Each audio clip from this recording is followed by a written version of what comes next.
What's up, everybody? It's your boy DJ Best Friend, And I'm DJ Tupac. and this is Who Know You.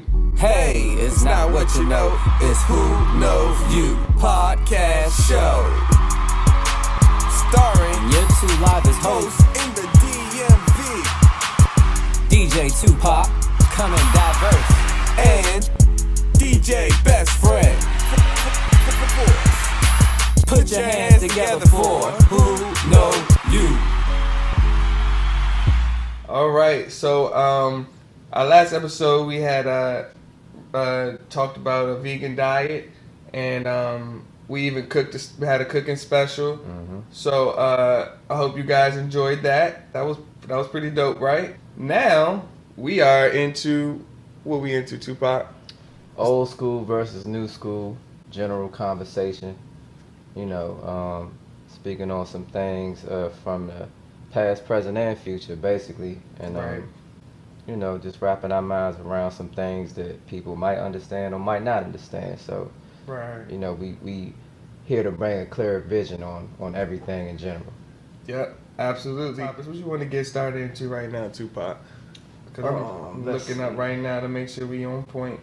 Yes, sir. Music. Let's start with some music, right? Okay. Yeah, we can start with music. That's cool. You cool with that? Okay. I did karaoke with Party Boy, who's Oh, yeah. yeah. Was this Did he the- tell you about that? Out there in Waldorf, Maryland, Yeah. right? Japanese Steakhouse. Yes. Oh, yeah, they lit down there. I think it's on Monday. No, that's Tuesday. Mondays. It's Mondays, Okay, right? Mondays. Every Monday. And what time does that start? That starts at 10. 10. Starts at yeah. 10, yep. And it's an epic karaoke spot. I mean, Party Boy really does a great job in Excellent. getting the people involved. And he even got me breaking out of my character. And he's an older cat. And I did karaoke. The song I did was Let's Groove Tonight. Let's Groove Tonight. Earth, Wind, and Fire. Earth, Wind, and Fire. that's- And I did karaoke with, I think it was 50 Cent. I did one of the 50 Cent joints. And I consider that kind of new school, close to around that era. Yeah. And Okay. but the comparison, so when I performed karaoke with the Let's Groove Tonight song, it was so more impactful for some reason. I don't know what it was, but it was something about that old school music, happiness, straight cookout vibe. Yeah, had everybody pumped up, and I did a great job on that karaoke. And I didn't get that same effect when I did You Can Find Me in the Club, vodka full Right, of doves, I right. hug and what you need. So You know what I think though? I think because that song carries the past, present, and the future, and there's so much more that comes with it. Like you could play that song 20 years from now, and it's still gonna have the same energy. Versus In the Club, it's a cool song by 50 Cent, but it doesn't carry the past, present, and the future like that Earth, Wind, and Fire groove. Right. Nice. So that I feel like that's where you got that energy from. I've never seen you do karaoke. I think I could tear karaoke up. Just give you that Let's Groove tonight, and it's over. I like when they do the karaoke on Mondays. Who was there? Time Money? DJ Time Money? DJ Time Money, yep. Yeah, DJ Time Money and DJ Party Boy. They bring a lot of energy. I've been there one night and I had a good time. I didn't do karaoke though, but the atmosphere is great.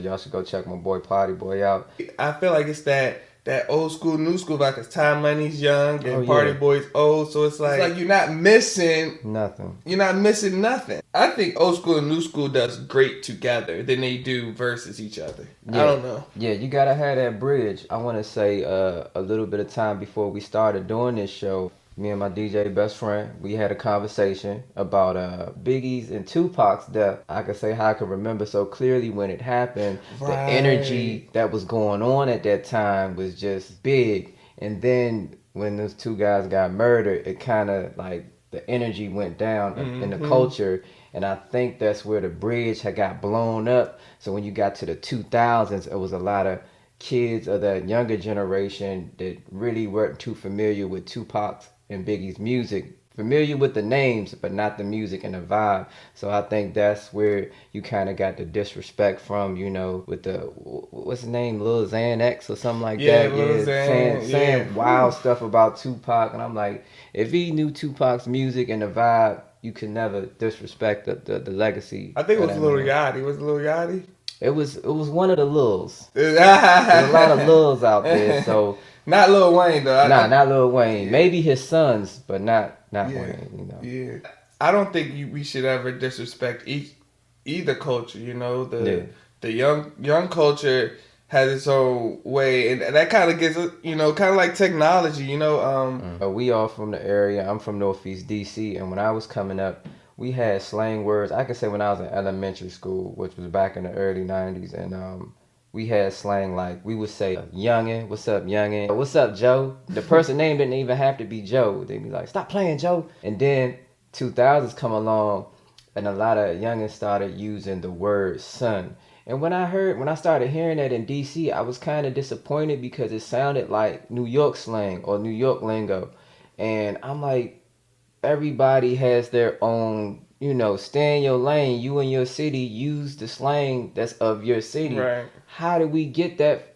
Hey, what's up, son, from New York? Like, you know what I'm saying? A lot of people from New York ain't moved to DC. I don't think they did, but at the same time, I would just say, be yourself in your city. Use what's used in your city. But I think that, son, this is a theory I have. I think the reason why people started using the word son in DC is I think it all came from that scary movie, Scary Movie Part 1, where Marlon Wayne was like, son this, and son that. Yeah. And that was like around the early 2000s. And after that movie, all the youngins in DC and Maryland started saying, what's up, son this. I'm like, I think they got it from that movie. See, the programming is real. the program's real. Because naturally, we was saying, what's up, young? What's up, youngin? Not, hey, son, what's up, son? That Right. was non-existent back in the 90s and the 80s.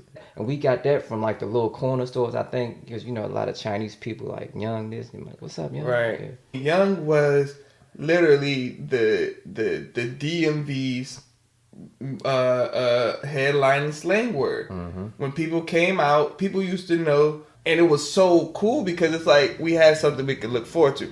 I used to remember having to correct myself sometimes from saying other things and being like, nah, I meant to say young, you know?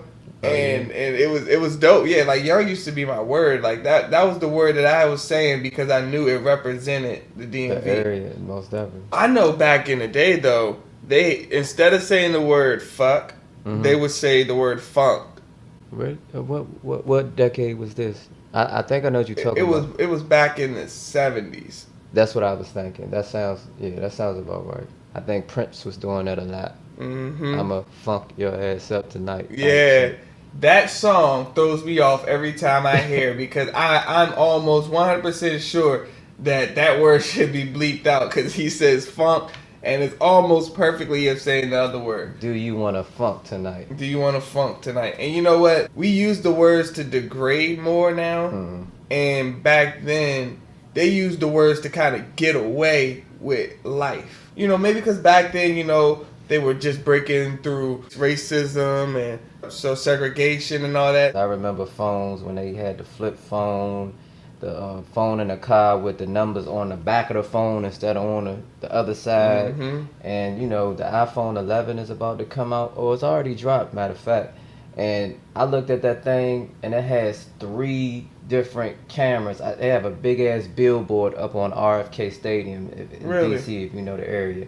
But they make sure you see the phone coming down the highway. Big-ass billboard. They really stepping their game up. I remember phones had no cameras on them. You know, they got, you know, now they got 3 different cameras on there. Back then, I say back in the 90s. And they were expensive as fuck. Like, you had to freaking pay for every text word. All you could do back then was call somebody. Yeah. You dare, or your bill would be at a $200 before you know it. Nothing else. No internet. No nothing. No taking pictures. No Instagram Live. Versus now, you could ruin lives and all kinds of things. Screenshot man. people's Like, shit and then or you send better, it to the world. Right. Or you could better somebody's life. You know what I'm saying? You gotta tell the good and the bad. Right. Now, like, you could just do so many things with these phones, man. It's ridiculous. I just wish that kids wouldn't get exposed to so much so early through the internet. Like, that's the dark part of it. But at the same time, you could also advance yourself. But I think there needs to be some type of limit on, you know, what kids can see at a certain age. Yeah. And I think kids shouldn't have a phone, like, between the ages of 5 and 10. Some kids now have phones at the ages between 5 and 10, and I think it's ridiculous. I don't think I would get my kid a phone that early. What about you? But man, well, shoot, that's how kids have fun nowadays, man. I know I can't tell my kid to go outside like back then. You know what I'm saying? Yeah. I think I have to let my kid get on their phone every now and then, but the restriction would be into what they're watching. I think nowadays children may need technology. I've came to an understanding that kids have fun with technology and they're fine with that. And I feel technology is its own positive or negative effect depending on how you treat it. I think it's done more positive things than negative things, Right. because it separated the real from the fake, and it splitted that thin line between somebody acting like they're normal but they're not, and somebody who really is normal. You can tell the ones that are in the house every day. You can tell the ones that's going to shoot up the schools. Okay, this is what I'm telling you. Now you can. It's an understanding difference. This kid is always in his room, always on the phone, don't have any friends. You can tell the difference now. You can kind of more distinctively know the difference between which kids, like how they tend to live their life and what they're going to be when they grow up, in a sense. That's what it's done now. I'm not saying that's a good thing, but technology, like we've said, technology has brought everybody more on the same channel of what they're trying to do. So like more people are now thinking alike than they are being, questioned about, Especially with these movements that's going on recently. You got people starting businesses, and